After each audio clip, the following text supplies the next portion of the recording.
원죄에 대한 세면을 할 수 있도록 은혜를 베풀어 주신 우리 하나님께 감사와 찬송과 영광을 돌립니다.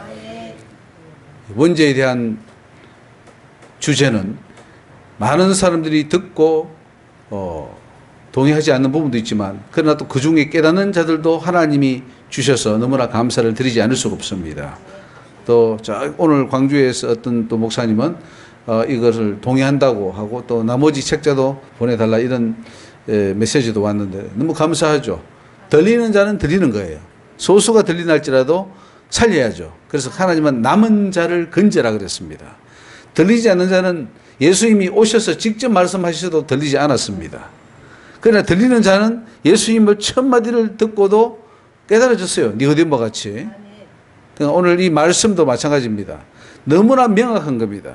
이것은 어떤 사람의 이론이 아니라 성경에 있는 말씀이기 때문에 그 말씀이 그러한가 아니한가 베레아 사람들처럼 말씀을 보고 내가 판단하면 됩니다. 이건 누구의 강요도 안 돼요.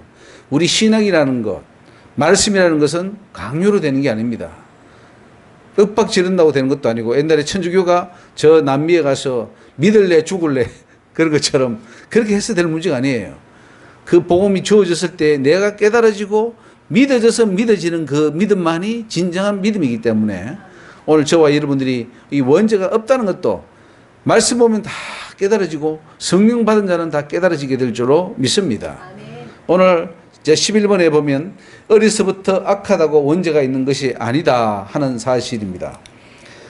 사람의 마음에 계획하는 바가 어려서부터 악한 것이 아담의 원죄 때문이라 생각하기가 쉽죠. 이런 구절들을 보고 인간이 진짜 원죄가 있구나. 왜? 어려서부터 악하니까. 그런데 아닙니다. 원죄가 있다면 그런 표현을 쓰지 않죠. 어려서부터 악한데 그 악한 인간을 가지고 어려서부터 악하다 하지 않죠. 악하지 않아야 되는데 악하니까 악하다고 하는 거예요.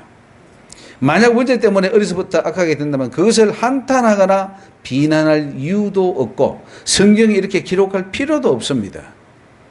어차피 그렇게 될 수밖에 없는 것을 왜 한탄하고 또 그것을 안타까워하고 그것을 막 비방하고 그러겠습니까?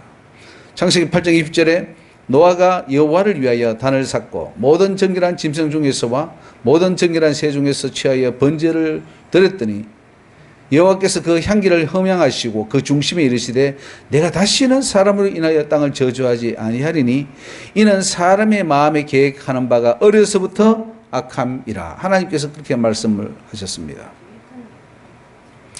자, 그러니까 이 말은 보니까 원죄가 아니죠. 원죄가 없는데 인간이 사단의 영향을 받고 또 정욕으로 인해서 어려서부터 악을 선택하더라 이거죠. 그러니까 하나님께서 그렇게 만약에 악해가지고 심판한다면 다 죽이게 생겼어요. 어려서부터 다 악을 행하니까. 근데 하나님께서 그 무지개 언약을 세우시면서 내가 다시는 인간의 악함을 인해서 내가 무리 심판은 하지 않겠다 이렇게 말씀을 합니다. 어려서부터 악한 것이 아담의 원죄 때문이라면 노아 때 와서 인간들이 부패해진 것을 문제 삼을 필요가 없습니다. 원죄가 계속 유전되어 세상이 타락한다면 아담이 타락했을 때 더 이상 인류의 번식을 하지 않도록 막았어야 했습니다. 그냥 놓아둔다면 악한 자만 생산할 것인데 왜 그것을 막지 않았겠습니까? 그것은 바로 원죄가 없기 때문입니다. 예레미야 17장 9절에 만물보다 거짓되고 심히 부패한 것은 마음이라 누가 능히 이를 알리오 라고 했습니다. 이것도 보면은 만물보다 거짓되고 심히 부패했다. 그러니까 인간은 완전한 부패를 했고 원죄로 인해서 인간은 쓸모없는 자가 되었다라고 생각하기 쉽습니다. 그러나 그것이 아니죠. 그 반대죠. 인간은 원죄 없이 태어났으나 인간이 참으로 부패한 길을 택했더라 이거죠. 자, 어려서부터 악하여 하나님의 법을 어기고 죄악의 길을 선택할 수밖에 없는 자들이라면 하나님께서 미리 심판을 하든지 나중에 심판을 해도 될 것입니다. 원죄가 없이 태어난 인간이 그 시대를 더럽히기 때문에 하나님이 심판하지 않을 수 없었던 것입니다. 하나님이 노아에게 이르시되 모든 혈육 있는 자의 강포가 땅에 가득하므로 그 끝날이 내 앞에 이르렀으니 내가 그들을 땅과 함께 멸하리라. 그래서 인간이 어려서부터 악한 이유는 원죄 때문이 아니고 사단이 어린아이들의 영혼 속으로 들어가 타락시킨다는 것을 알 수가 있고, 아이들은 육신의 정욕을 버리지 못해서 악해지고 있습니다. 아무리 하나님으로부터 깨끗하고 거룩한 영혼으로 태어났다 하더라도 어려서부터 이방 문화에 접하고 우상 종교의 영향을 받고 부모들이 섬기는 그 이방 종교를 다 영향을 받아서 타락하게 되는 것이에요. 그래서 인간이 악하게 된 것입니다. 저도 그렇잖아요. 어려서부터 태어나자마자 아버지가 제사 지내고 불교 믿지, 또 그 마을 사람들이 온갖 제사를 다 지내고 굿하고 이런 영향을 받으니까 귀신들이 엄청 덮어섰을 거 아닙니까? 그러니까 이게 온갖 죄가 다 들어오고 사탄의 형상이 이루어지는 거죠. 사탄이 우리 속에 집을 짓기 때문에 우리가 악해지는 건데, 그래서 원죄 때문이 아니다 하는 것을 우리는 분명히 알아야 될 줄로 믿습니다. 자, 12번에 아담에게 번성하라는 명령을 왜 노아에게도 동일하게 주셨는가 하는 것입니다. 하나님은 아담에게 생육하고 번성할 것을 명하셨죠. 땅에 충만할 것을 말씀하셨죠. 이것은 아담이 범죄하기 이전에 주신 명령입니다. 창세기 1장 28절에 충만하라, 정복하라, 그리고 다스리라 이렇게 말씀하셨습니다. 아담이 타락하기 전에 그에게 주셨던 명령을 노아에게도 동일하게 주셨습니다. 창세기 9장에 가면은 하나님이 창세기 1장의 명령을 다시금 물심판 후에 주시는 것을 알 수가 있습니다. 아담에게 주었던 명령을 노아에게도 동일하게 주었던 것은 인간에게 아담의 원죄가 전혀 유전되지 않았음을 증명합니다. 아담이 원죄 없을 때 받았던 명령을 노아도 동일하게 받았습니다. 그러니까 아담이나 노아나 똑같습니다. 아담도 죄 없을 때 창조 명령을 받았고 노아도 하나님 홍수의 창조 명령을 주셨습니다. 그러면은 똑같이 죄가 없는 거예요.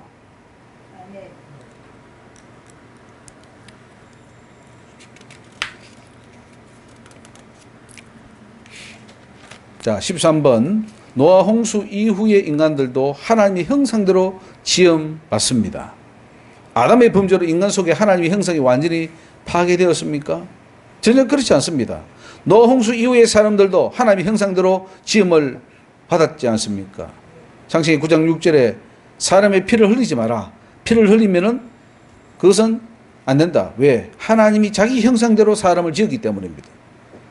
창세기 1장에 아담만이 하나님의 형상대로 지음받고 그 후에 부패해서 다 타락했다면은 창세기 9장에 가서 왜 하나님은 자기 형상대로 지었기 때문에 사람을 살인하지 말라고 합니까? 그건 말이 안 되는 거죠.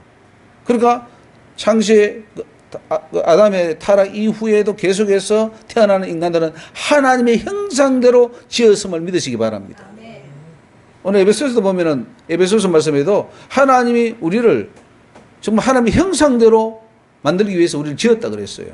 새로 지었다 그랬습니다. 우리가 하나님 형상 안 입으면 그건 막이죠. 따라서 이 세상에 태어나는 인간은 하나님의 형상을 닮은 고귀한 존재입니다. 만약 원죄로 부패하고 타락한 쓸모없는 인간이라면 그 생명을 소중히 여길 이유가 있겠습니까? 원죄가 없기 때문에 소중히 여기는 겁니다. 나는 여호와의 보시기에 존귀한 자라. 나의 하나님이 나의 힘이 되셨도다. 다시 야곱을 자기에게로 돌아오게 하시며 이스라엘을 자기에게로 모이게 하시려고 나를 보세요. 태에서 나옴으로부터 자기 종을 삼으신 여호와께서 말씀하셨다 그랬습니다. 이사야 49장 말씀이죠.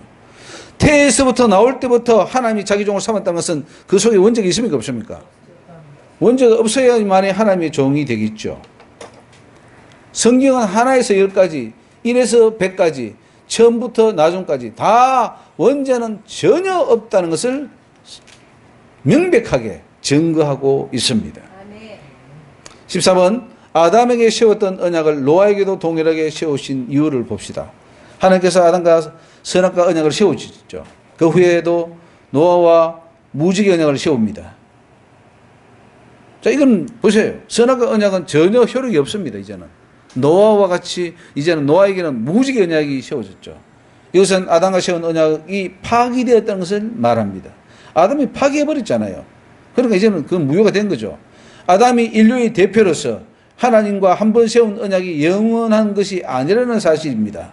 언약은 언제든지 얼마든지 새롭게 세워줄 수 있다는 것을 알 수가 있습니다. 창세기 9장에 와서 사로 너희는 생육하고 번성하여 땅에 편만하며 그 중에서 번성하라. 새로운 언약입니다. 이것은 아담이 인류의 유일한 대표자가 아니라는 말입니다. 그렇다면 노아도 인류의 대표가 될 수 있지 않겠습니까? 노아와 이렇게 저 인류를 번성하고 생육하라 했으니까 노아가 그러면 인류의 진짜 대표죠. 노아 후에 아브라함과도 언약을 세우고 이삭과 야곱과도 세우고 모세와도 세우고 이스라엘의 왕들과도 세웠습니다. 그렇다고 그들을 인류의 대표라고 하지 않습니다. 그렇기 때문에 에덴 동산에서 세운 선악과 언약이 인류 전체와 맺은 언약이라고 생각하면 안 됩니다. 그로 인해 형벌받은 것이 인류 전체의 저주라고 해서도 안 됩니다. 하나님은 언약을 새롭게 세우고 누구든지 자유의지로 자신의 운명과 미래를 선택하도록 하셨습니다. 창세기 9장 8절에 하나님이 노아와 그의 함께한 아들들에게 일러 가라사대 내가 내 언약을 너희와 너희 후손과 너희와 함께한 모든 생물과 세운다 그랬어요. 세웠죠? 보세요. 에덴 동산에서 세운 그 선악과 언약 우리와 상관없고 노아와 상관이 없습니다. 노아는 새로운 언약을 세우기 때문에 이 언약을 지키는 데 따라서 복을 받고 안 지키면 저주받는 그 새로운 언약이에요. 그걸 왜 그러니까 한번 세웠던 노아와 세웠던 개인적이 세웠던 그 선악과 언약을 우리 인류 전체에다가 적용해서 우리를 죄의 프레임에 덮어 씌워버리고 너희들은 다 태어날 때부터 저주받은 자요 죄인이라 합니까? 그거는 전혀 말이 되지 않습니다. 이렇게 언약을 새롭게 세워나가시는 것은 아담의 원죄가 그 후 시대에 전혀 영향을 미치지 않는다는 뜻입니다. 새로운 세대는 새롭게 시작됩니다. 내가 너희와 언약을 세우리니 창세기 9장 11절에 다시는 모든 생물을 홍수로 멸하지 않을 것이다. 이게 하나님 언약 세우잖아요. 하나님은 언약을 수없이 세웁니다. 그때마다 새로운 세대마다 새로운 사람들과 계속 언약을 세우잖아요. 태어날 때마다. 여러분도 하나님 언약 맺었습니다. 제가 맺은 적이 없는데요. 아니 예수 믿을 때 언약이 세워졌어요. 그리고 성경 통해서 성경 말씀이 다 언약이에요. 그 어기면 지옥 가고 지키면 천국 가고 언약이잖아요. 아담 때문에 천국 가고 지옥 갑니까? 아니면은 하나님과 나와 새롭게 맺은 내 언약 때문에 내가 천국 가고 지옥 갑니까? 우리는 모두가 각각 개개인이 하나님과 언약을 세웁니다. 뭐 아담만 세웠습니까? 야곱만 세웠습니까? 요셉과 세웠습니까? 아니요. 우리와도 세웠어요. 그러니까 여러분 그 언약을 지키시기 바랍니다. 노아와 언약을 세운 것을 보면 새로운 출발이죠. 아담의 문제가 조금 더 노아에게 영향을 미치지 않았습니다. 하나님은 하늘에 무지개를 두시고 나의 세상과의 언약의 정교라 그랬습니다. 세상과의 언약의 정교다. 아담의 선악과 언약과 전혀 상관이 없는 새로운 언약이 세워진 것입니다. 그러므로 새롭게 세워진 새 언약에 순종하면 천국 백성이 된다는 사실이죠. 보세요. 하나님 가라사대 내가 너희와 및 너희와 함께하는 모든 생물 사이에 영세까지 세우는 언약의 증거는 이것이라 내가 내 무지개를 구름 속에 두었나니 이렇게 쭉 나옵니다. 아담과의 언약은 아담과 그 시대에 필요했던 언약이고 노아의 언약은 노아 때 노아와 그 주변 사람들과의 언약이고 또 노아 시대 지나가지고 아브라함 때 오면은 또 노아의 그 언약은 상관없어요. 이제는 아브라함과 새로운 언약을 맺죠. 그래서 아브라함과 그 시대 사람들에게 언약을 맺으셨고 신약에 와서는 새 언약 신약 시대의 사람들에게 적용되는 언약을 맺었습니다. 각 세대마다 시대마다 언약을 필요로 했고 그래서 하나님은 그 언약을 맺어가는 것을 알 수가 있습니다. 그러므로 에덴 동산에서 맺었던 선악과 언약은 영원하지 않다. 아담 당대로 유효했다. 그리고 아담이 어김으로 말미암아 그 언약은 파기가 되어버렸다 하는 사실입니다. 자, 15번 아브라함이 복의 근원이 된 것은 원죄가 없기에 가능한 일입니다. 원죄가 있는 사람들은 복의 근원으로 세울 수가 없습니다. 그죠? 내가 원죄가 있다면은 어떻게 복의 근원이 될 수 있습니까? 죄의 근원이지. 아담은 죄의 근원입니까? 아담을 죄의 근원이 하지 않잖아요. 죄를 가진 인간이 어떻게 복의 근원이 될 수 있겠습니까? 오히려 저주의 근원이 될 뿐입니다. 그런데 아브라함은 복의 근원이 되는 은혜를 받았어요. 이것은 아브라함에게 원죄가 조금 더 없음을 증명하는 것입니다. 창세기 12장 1절에 여호와께서 아브라함에게 이르시되 너는 너희 본토 친척 아비 집을 떠나 내가 네게 지시할 땅으로 가라. 내가 너로 큰 민족을 이루고 네게 복을 주어 내 이름을 창대케 하리니 너는 복의 근원이 될지라. 아브라함을 통해 땅의 모든 족속이 복을 얻을 것이라 하셨습니다. 어떻게 원죄를 가진 인간을 통해 이런 복을 선포하시겠습니까? 아브라함에게 원죄가 없기 때문에 그를 통해서 모든 족속이 복을 얻도록 하시겠다는 것입니다. 너를 축복하는 자에게는 내가 복을 내리고 너를 저주하는 자에게는 내가 저주하리니 땅의 모든 족속이 너를 인하여 복을 얻을 것이니라. 자 보세요. 여기 아브라함에게 무슨 원죄가 있습니까? 너를 인해 모든 민족이 복을 얻을 것이야. 너는 복의 근원이야. 원죄가 똘똘히 있고 그 원죄로 인해서 그 인격이 파괴되고 하나님의 형성이 파괴되어 버렸다면 어떻게 아브라함을 축복할 수 있고 너를 통해서 내가 복을 주려 할 수 있습니까? 말이 안 되는 소리죠. 이런 놀라운 복을 받은 아브라함을 보십시오. 그에게 원죄가 조금도 없다는 것을 알 수가 있습니다. 자, 16분을 넘어가서 하나님의 후사를 정해 주신다는 것은 그 사람에게 원죄가 없어야 가능합니다. 원죄 가진 자일 경우 하나님은 그런 자를 후사로 세울 수가 없죠. 태어났는데 죄인이요. 태어날 때부터 씨가 아주 죄로 더럽혀져 있고 부패해 있고 이건 뭐 선을 하나도 할 줄 모르는 그런 자를 후사로 세워요? 하나님을 우습게 여기지 마세요. 원죄가 있다고 해버리면 하나님을 완전히 땅에 그냥 떨어뜨리는 거예요. 이거는. 하나님의 후사로 세우는 사람은 죄가 없는 완전한 자라야 합니다. 창세기 15장 4절에 하나님 여호와의 말씀이 그에게 임하여 가라사대 그 사람은 너의 후사가 아니라 네 몸에서 날 자가 네 후사가 되리라. 하나님 그래요. 네 몸에서 날 자가 후사가 되리라. 네 몸에서 날 자가 원죄를 가졌거든. 그 원죄를 가졌지만은 내가 후사로 세울게. 그렇게 말합니까? 말도 안 되는 소리예요. 네 몸에서 날 그 후사가 깨끗하고 하나님 보시기에 아름답고 너무나 귀했어. 그래서 내가 그를 후사로 세운다. 그 말 알겠습니까? 하나님의 원대한 계획을 세우기 위해서 태어날 후손은 원죄가 없어야 합니다. 하나님이 후손을 주시는데 원죄 가진 자들을 주실 리가 없습니다. 후손들을 하나님이 친히 주시겠다고 한다면 태어날 후손들은 문제가 조금도 없어야 합니다. 창세기 15장 5절에 그를 이끌고 밖으로 나가 가라사대 하늘을 우러러 무뼈를 셀 수 있나 보라. 또 그에게 이르시되 네 자손이 이와 같으리라. 야, 하늘에 별과 같이 많지? 저들 내가 원죄 가진 자를 다 해서 하늘에 별과 같이 해줄게. 그러면은 별과 같이 많은 그 후손들이 다 원죄를 가지고 죄인들이 수두룩할 텐데 그렇게 하나님이 계획을 합니까? 이런 계획을 하는 것은 사람도 그렇게 안 합니다. 근데 죄가 없으신 하나님이 그런 계획을 하시겠습니까? 죄인들을 양산해라. 빨리 죄인들을 많이 낳아라. 이렇게 하는 겁니까? 원죄를 가졌다면 그렇게 그 말밖에 안 되잖아요. 맞아요. 하나님을 모독하는 행위예요.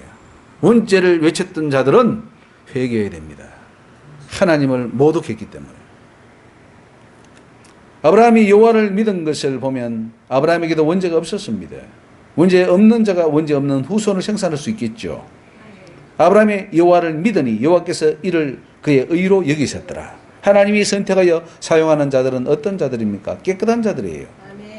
큰 그릇, 큰 집에는 금과 은의 그릇, 나무 질그릇도 있고 귀 서는 것, 천이 서는 것도 있습니다. 누구든지 이런 것에서 자기를 깨끗게 하면 귀 서는 그릇이 된다 그랬어요. 그러니까 깨끗한 그릇이 많이 서 있는데 이 원죄를 주장하게 되면은 태어날 때도 더럽고 추하고 아예 파괴돼서 막 깨끗해질 가능성은 제로야. 깨끗해질 가능성은 제로예요. 예수 피로 씻어져도 계속 더럽다고 그래요.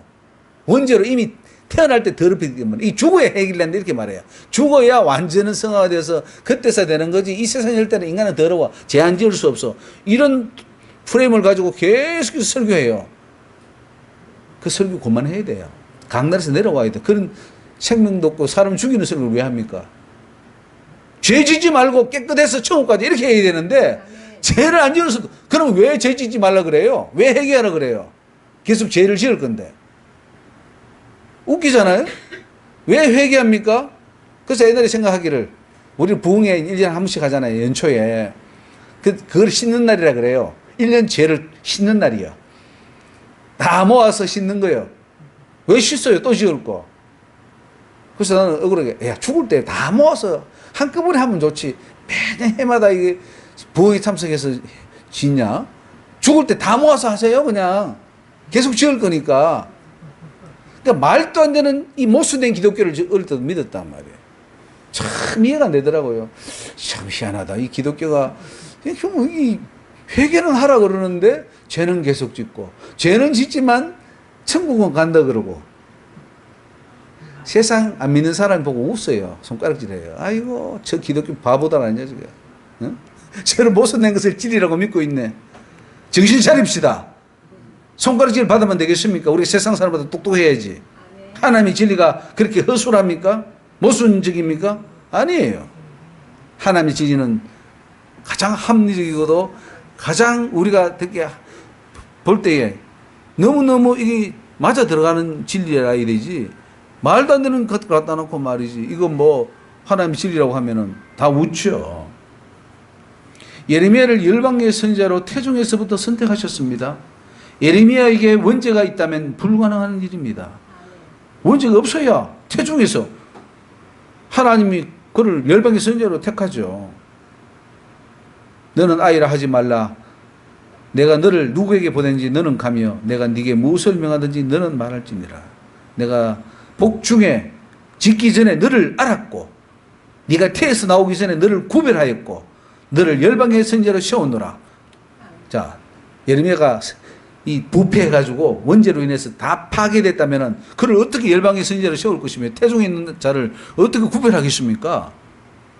그러면 하나님이 죄인된 예레미야를 태어나게 하는 아주 방조자가 되어버리고 그 모든 걸 계획하는 분이 되어버렸으니까 하나님도 죄에 동참하는 거 아니에요? 그러면 하나님은 죄의 조성자가 되어버려요. 그럼 왜 죄를 가지고 태어난 아이를 방치하고 있느냐 이거죠. 스탑시켜야지. 죄인들 더 이상 낳지 마. 하나님 그러잖아요. 옛날에 보면은 죄 지으면은 이 태를 닫아버리잖아요. 네. 하나님이 태를 생산 못하게 할 수 있습니다. 태어나봐야 죄인이니까 못 태어나게 하면은 이 세상이 더러워지지 않을 거 아니에요. 그런데 왜 방치합니까? 그러면은 원죄를 가지고 태어난 것을 하나님이 방치했다면은 그건 하나님 방관자죠. 또 우리를 짓는다 그랬어요. 백체를 짓고 형제를 이루시고 우리를 모태에서 다 조성했다 그랬어요. 그러면 우리를 지으신 분이 하나님이신데 원죄를 가지고 태어난다면 하나님은 원죄를 가진 인간을 만들었기 때문에 죄의 조성자다. 그럼 하나님은 죄인으로 몰아가는 거예요. 원죄를 주장하면 이렇게 무서운 겁니다. 이거는 천인 공로한 일이고 이거는 하나님을 대적하는 무서운 일입니다. 반드시 이 원죄를 해결하지 않으면 여러분의 신앙은 다 헛거예요. 모든 이론은 다 헛거예요. 원죄가 해결되고 이 원죄가 없다는 걸 알고 인간이 하나님께 어떻게 지어낸 걸 알아야 거기서부터 신앙이 하나하나 이제 벽돌을 쌓듯이 쌓아지는 것이지 그 전에 쌓았던 여러분의 신앙은 무너뜨려야 됩니다. 왜? 가짜니까. 그건 무너져요. 모래에 지은 집이에요. 천국 못 들어가는 믿음이에요. 세례 요한도 원죄가 없었기에 태중에서 성령의 충만함을 입을 수 있었습니다. 이렇게 깨끗하게 태어나는 자라야 하나님께 쓰임받는 선지자가 되는 거예요. 천사가 와서 사가랴에 무서워 말라. 너의 간구함이 들린지라. 네 아내 엘리사벳에게 세빗이 네게 아들을 주리니 이름을 요한이라 하라. 이름까지 다 지어주고 다 태어날 것도 주셨는데 원죄를 싹 넣어서 줍니까? 말이 안 되지 않습니까? 그는 큰 주 앞에서 큰 자가 될 것인데 포도주나 소주를 마시지 않고 모태에서부터 성령의 충만함을 입어 이스라엘 자손을 주고 너희 하나님께로 많이 돌아오게 하겠습니다. 원죄가 안 보여요. 태중에서부터. 자, 17번. 아브라함에게 완전하라고 하신 것은 하나님께서 원죄를 인정하지 않기 때문입니다. 하나님은 아브라함과 언약을 맺기 위해서 완전할 것을 요구합니다. 원죄를 주장하는 사람들은 인간이 완전할 수 없다 그래요. 아니, 아담의 이 유전을 받아서 아담과 함께 죄를 지은 자가 어떻게 파괴됐는데 완전할 수 있냐? 이 땅에서는 완전할 수 없다. 못을 박아버렸습니다. 그러나 하나님은 뭐예요? 완전하라 그러는데 우리는 완전할 수 없다. 지금 하나님과 우리가 싸우는 거예요. 지금 신학 이론하고 하나님하고 지금 싸우는 거예요. 가장 큰 대적자가 하나님 누구냐 하면은 저 소련의 러시아의 푸틴도 아니고 저 중국의 시진핑도 아니에요. 그들은 차라리 그들도 악하지만은 차라리 그들보다 더 악한 자가 누구냐면 신학자들이에요. 신학자는 대놓고 하나님 싸우잖아요. 하나님이 아니다 하는데 그들은 기다 그러고 하나님은 없다 하는데 그들은 있다 그러고 완전 바벨탑을 쌓아가지고 하나님을 대적하는 자들이 바로 교회다 이거예요. 신학자들이고 신학교가 그렇게 하고 있다는 거죠. 하나님은 원죄가 없다고 하는데 하나님은 완전할 수 있다는데 우리 인간들은 원죄가 있다 그러고 완전할 수 없다 그러고 아브라함이 99세 때에 여호와께서 아브라함에게 나타나서 그에게 이르시되 나는 전능한 하나님이라 너는 내 앞에서 행하여 완전하라. 내가 내 언약을 아니 뭐 아브라함 때 아담 때에 세운 그 언약 그거로 끝났는데 다 그때 우리 저주받아서 이제는 어떻게 할 수가 없는데 무슨 언약입니까? 아니에요. 언약을 세우겠다 너하고. 그러니까 완전해라. 아멘. 놀라운 일이지 않습니까? 언약을 새로 세운다는 거예요. 그래서 완전하라는 겁니다. 아멘. 이거는 아담의 원죄가 0.001%도 내려오지 않았다는 거예요. 아멘. 아브라함이 하나님과 언약을 맺으려면 완전해야 되겠죠. 그것은 곧 아브라함에게 원죄가 없다는 말이고 아담도 언약을 맺을 때 원죄가 없었습니다. 그래서 아담과 언약을 맺었잖아요. 선악과 따먹지 마라. 노아도 원죄가 없는 상태에서 언약을 맺었어요. 아브라함도 원죄가 없고 그 후손들에게도 원죄가 없는 겁니다. 하나님은 아브라함을 열국의 아비로 세우는 언약을 맺으십니다. 아담이 인류의 대표자이고 노아가 인류의 대표자라면 아브라함도 인류의 대표자라고 할 수 있습니다. 그렇다고 해서 그들의 죄가 또 그들의 의가 후손에게 전가되거나 하지 않는다는 사실이죠. 아브라함이 엎드린데 하나님이 또 그에게 일러 가라사대 내가 너와 내 언약을 세우니 너는 열국의 아비가 될지라. 아브라함이 열국의 아비가 된다고 해서 아브라함의 의나 죄가 그 후손에게 어떤 영향을 미치는 것을 아님을 알 수가 있습니다. 각 개인의 죄는 개인의 죄일 뿐입니다.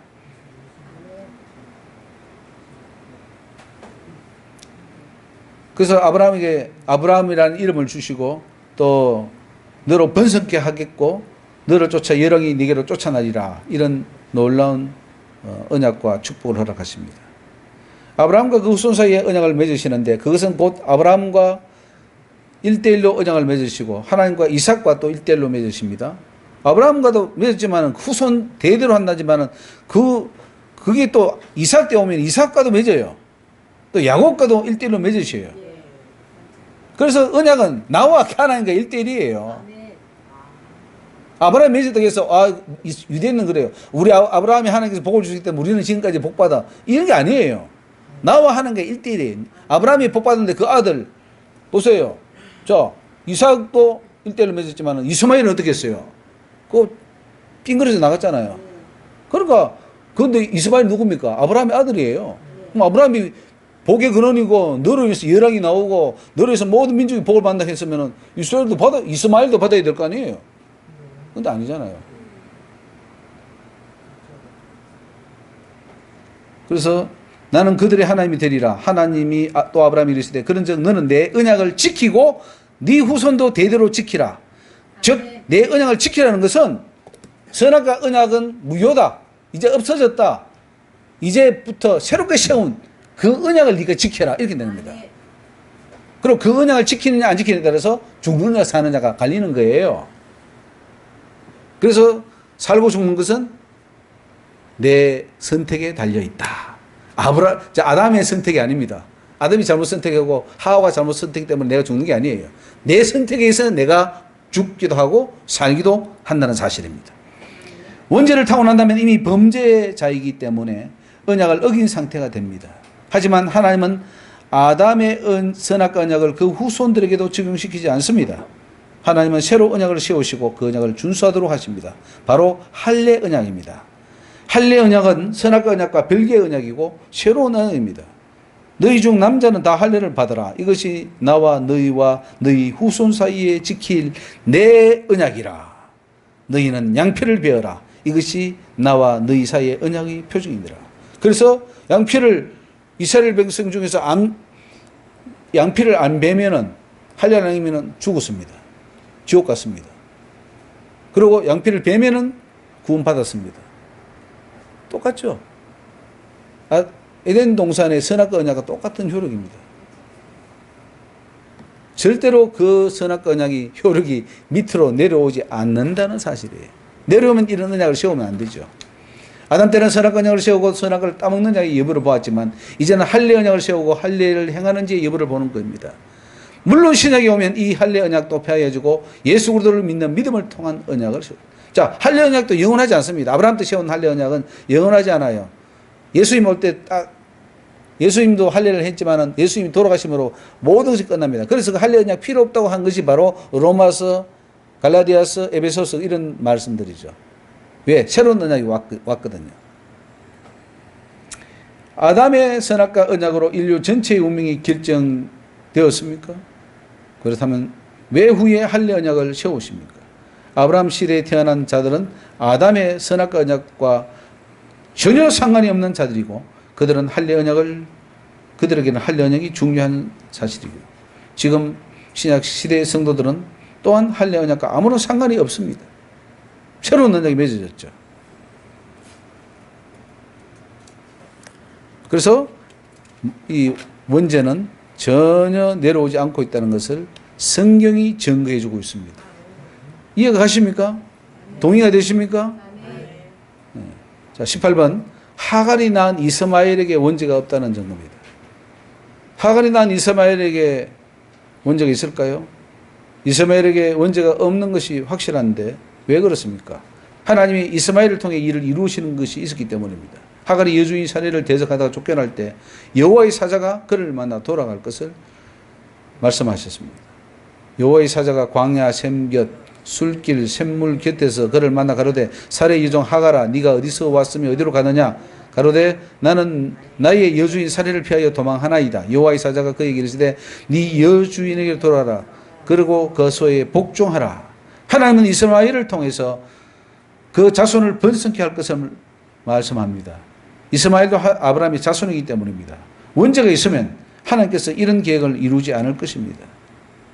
여호와의 사자가 또 그에게 이르시되 네가 네 자손으로 크게 번성하여 그 수가 많아 셀 수 없게 하리라. 하나님이 하시는 거예요. 그러니까 하나님이 하기 때문에 원죄가 있으면 안 되죠. 셀 수 없는 많은 후손을 주는 분이 누굽니까? 하나님이세요. 태어날 아이의 이름까지 이스마엘이라고 이름을 지어주십니다. 이것을 보면 이스마엘에게 원죄가 없는 것이 확실합니다. 왜냐하면 이스마엘이라는 이름의 뜻이 여호와께서 내 고통을 들으셨다 그랬어요. 그 고통을 들으시고 응답으로 이스마엘을 주셨기 때문에 응답으로 주신 하나님이 주신 그 응답물이 죄덩어리라면 그건 큰일 아닙니까? 근데 하나님이 주신 이스마엘 죄가 당연히 없어야죠. 이스마엘이 천국 가고 못 가고 뭐 그가 악하고 선하고는 그거는 자기가 선택해서 이제 결정하는 문제지 하나님이 미리 결정해 준 게 아니란 말이에요. 죄덩어리를 주십니까 선물을? 말도 안 되는 소리죠. 그래서 이스마엘에게도 이선을 보면은 원죄가 없다 하는 것을 알 수가 있습니다. 자, 19번에 하나님이 자녀를 생산하는데 직접 개입하십니다. 이것은 곧 원죄가 없다는 증거예요. 하나님은 인간 자손이 번성해 가도록 하는데 직접 관여합니다. 그렇기 때문에 그 과정에서 원죄가 개입될 수 없죠. 창세기 18장 10절에 기한이 이를 때 내가 정녕 네게로 돌아오리니 네 아내 사라에게 아들이 있으리라 하시니 사라가 그 뒤 장막문에서 들었더라. 아브라함과 사라가 나이 많고 늙었고 사라의 경수는 끊어졌습니다. 아브라함과 사라가 자녀를 생산할 수 없는 상황임에도 그들을 찾아가 자녀를 생산하게 될 것을 말씀합니다. 그런데 태어날 아기가 원죄를 가진다면 과연 하나님께서 이런 인간의 자녀 생산에 직접 관여하는 것을 알 수 있죠. 하나님은 자녀 생산에 직접 관여하시고 이를 이루십니다.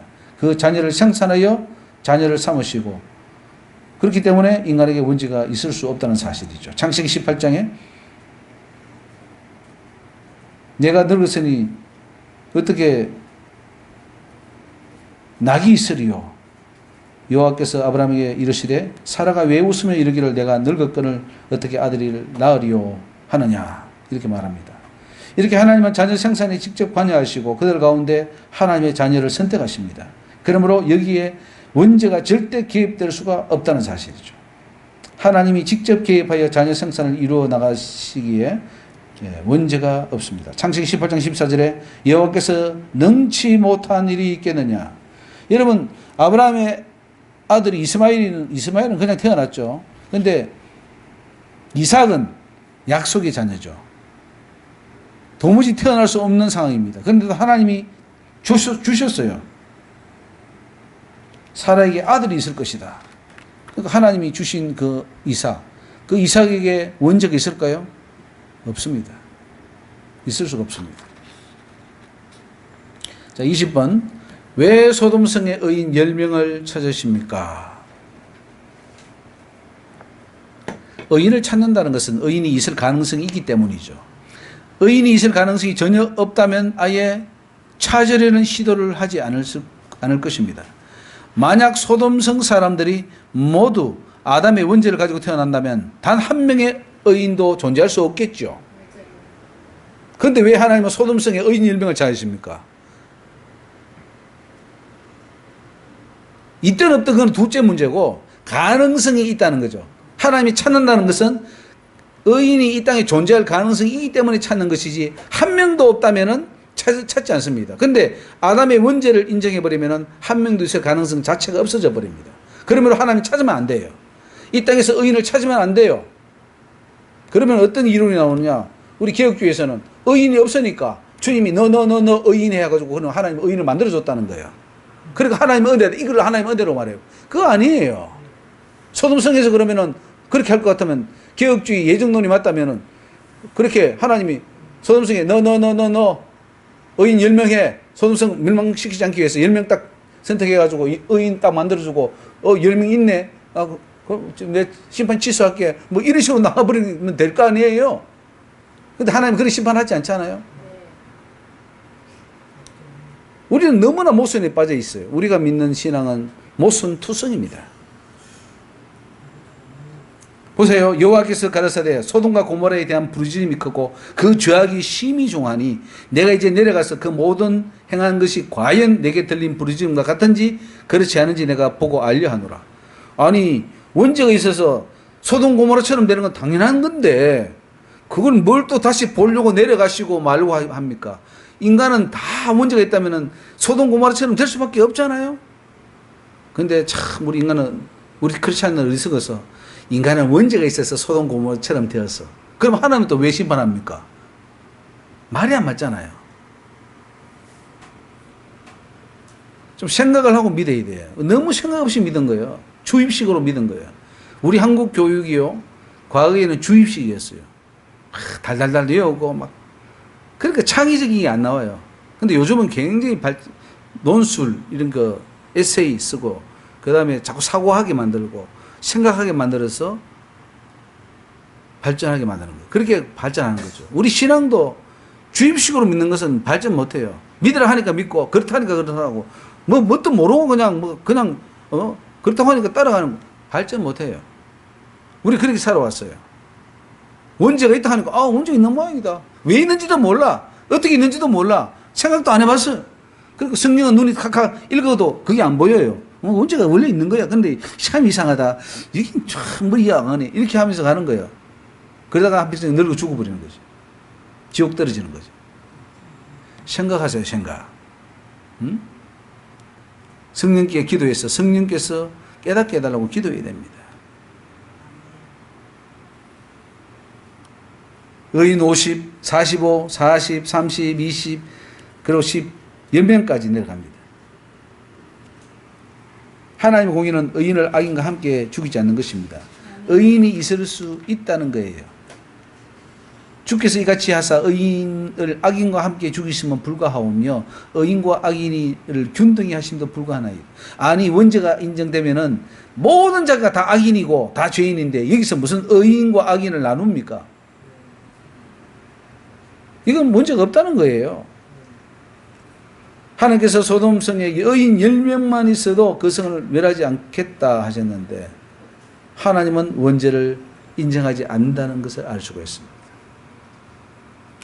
그 하나님께서 가르치되 내가 10인을 인하여도 멸하지 아니하리라.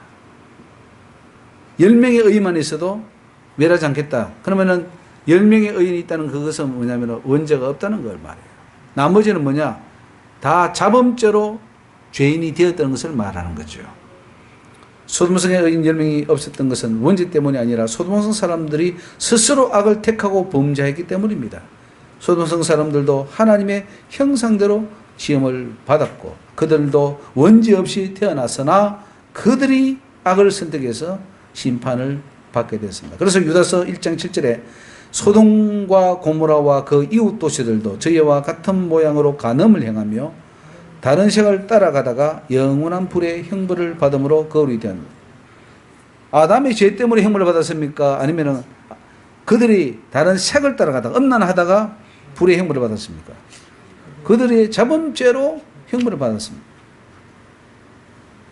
누가복음 17장에도 노세 때와 같으리니 사람들이 먹고 마시고 사고 팔고 심고 집을 짓더니 롯이 소돔에서 나가던 날에 하늘에서 불과 유황이 비오듯 하여 저희를 멸하였느니라. 인자에 나타나는 날에도 이러하리라. 아니 원죄로 인해서 다 심판받는다면 인자에 나타나는 날에도 원죄로 인해서 다 심판받을 텐데 뭘 이렇게 경고하고 너희는 그때처럼 하지 마라. 너희들 심판받는다. 이런 말 하면 안 되잖아요. 다 모순입니다. 하나도 설교가 적용할 수 없어요. 원죄를 인정한 목사들은 그 설교 자체가 자기 모순에 빠져버리는 거예요. 엄청 회개해야 되겠죠. 원죄를 가르치는 우리 교단들, 신학자들, 목회자들은 엄청 회개해야 될 것입니다. 21번에 하나님께 몸을 제물로 바치려면 흠이 없어야 하므로 당연히 원죄도 없어야 합니다. 하나님께 바칠 제물은 흠이 없어야 되잖아요. 성결해야 되잖아요. 그 제물에 흠이 있으면 되겠습니까? 하나님께서 이삭을 제물로 바치랍니다. 제물로 바치래요. 그럼 이삭에게 제물로 받기 위해서는 비록 그거 제물을 안 바쳤지만은 바치다가 하나님께서 이제 스탑시켰지만은 적어도 그 전제에는 흠이 없어야 됩니다. 짐승도 바칠 때 흠이 없는 것으로 바치라 그랬잖아요. 이삭도 제물로 바쳐지려면은 흠이 없어야 되는데 원죄를 가지고 그 속에 부패했다면은 하나님 이삭을 받을 수가 없겠죠. 이삭에게 흠이 있거나 원죄가 있는 상태라면은 제물이 될 수가 없습니다. 하나님은 이삭을 제물로 기꺼이 받으셨습니다. 두 사람이 함께 나아가서 지시한 곳에 이르렀는데 나무를 버려놓고 이삭을 결박하고 칼을 잡으려고 할 때에 여호와의 사자가 하늘로부터 그를 불러 가라사대 아브라함아 아브라함아 부르시고 사자가 가라사대 그 아이에게 네 손을 대지 말라 아무 일도 그에게 하지 말라 네가 네 아들 네 독자라도 내게 아끼지 아니하였으니 내가 이제야 네가 하나님을 경외하는 줄을 아노라. 즉 보면은 이삭에게 원죄가 죄가 조금도 없었음을 알 수가 있습니다. 자 22번 하나님이 친히 태를 여셨다는 것은 태아에게 원죄가 없다는 것을 증명합니다. 지금 많은 원죄를 믿고 있는 자들은 유전설이 있어요. 그 원죄도 여러 설이 있습니다. 원죄설이 있어. 유전설이 있어요. 유전설. 부모로부터 계속해서 내려온다. 죄가 내려온다 하는 유전설이 있고 참가설이 있어요. 참가설. 아담이 죄를 지을 때 나도 거기 직접 참여했다고 하는 말도 안 되는 참가설이 있어요. 대표설이 있어요. 아담이 인류의 대표니까 대표가 지으면 그 구성원이 다 인류 전체가 지은 것과 똑같다. 이런 대표설을 하는 거예요. 다 엉뚱한 이론들이죠. 말도 안 되는 이론을 이런 이론 가지고 말을 하는데 자, 유전수로 인해서 태아 때부터 이 아이가 생길 때부터 거기서 죄가 있다는 거죠. 라헬이 오랫동안 아들을 낳지 못하다가 하나님이 태를 여셨습니다. 그래서 낳은 아들이 요셉이에요. 하나님이 나의 부끄러움을 씻으셨다는 뜻이에요. 요셉이 태어나는 과정에 하나님이 친히 태를 여시고 부끄러움을 씻어주셨는데 거기에 원죄가 개입될 수 있습니까? 전혀 개입되지 않았습니다. 하나님이 태를 여시고 요셉을 주시고 세계를 먹이 살리는 창고로 지도자로 세웠기 때문에 거기에 원죄가 조금도 들어가지가 않았습니다. 자, 우리 23분 하고 5분간 쉬겠습니다. 야곱이 베델에서 하나님을 만난 것은 원죄가 없었기에 가능했던 일입니다. 야곱이 베델에서 하나님을 만났습니다. 그 음성을 들었습니다. 죄가 없어야 하나님을 만나죠. 꿈에 사닥다리를 보고 천사들이 오르락 내리락 하고 하나님의 음성이 들립니다. 나는 여호와니 너희의 조부 아브라함의 하나님이요 이삭의 하나님이 너 누운 땅을 내가 너와 네 자손에게 주리라. 이게 하나님의 음성이 들립니다. 하나님으로부터 놀라운 약속을 받는다는 것은 야곱이 원죄가 없는 상태였기 때문에 가능한 일입니다. 내가 너와 함께해서 네가 어디로 가든지 너를 지키며 너를 이끌어 이 땅으로 돌아오게 하리라. 내가 네게 허락한 것을 다 이루기까지 너를 떠나지 아니하리라. 이런 야곱에게 원죄가 있습니까? 없습니다. 야곱이 하나님 앞에 깨끗했기 때문에 하나님은 그를 사용했던 것을 알 수가 있습니다. 자, 5분간 쉬겠습니다.